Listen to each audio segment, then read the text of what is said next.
се нещо леко, но същевременно да бъде засищащо и да бъде едно изключително изкушение в летните дни, тогава тази рецепта е за теб, изгледай до край. Здравейте, мили хора! Днес по молба на мой много близък приятел ще направя супа от авокадо или така наречения таратор от авокадо. Съставките са много лесни, приготвя се изключително бързо и е много вкусен. Гледайте! И така, за нашият таратор от авокадо ще са необходими авокадо, лимон, краставица, чесънче на гранули или пък склитка чесън, хималайска сол, кисело мляко, зехтин и магданоз. Всичко заедно в блендера и сме готови. Така, вече съм си обелила краставицата и авокадото и съм ги сложила в купата. Слагаме си и киселото мляко. Киселото мляко е една кофичка.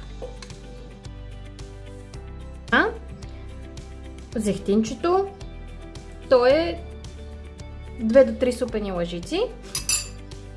Чесънче, колкото си прецените. Аз ще сложа повечко. Щипка хималайска сол.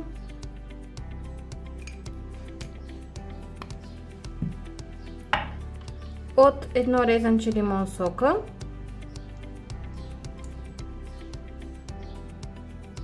Той доставя тази свежест на самата супа или по-скоро таратор. И магданосчето.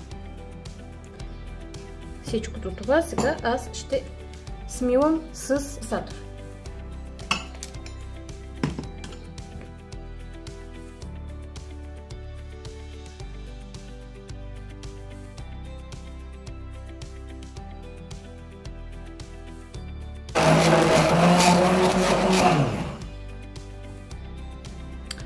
И така, ето каква е консистенцията на авокадо таратора ни.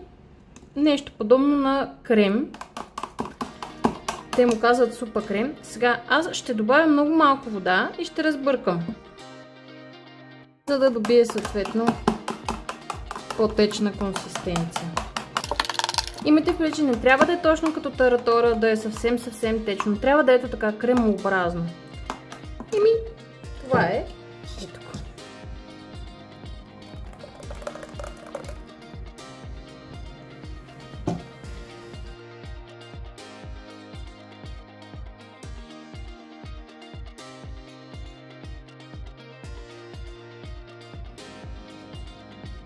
И вуаля, нашият авокадо таратор е готов. Да ви е сладко!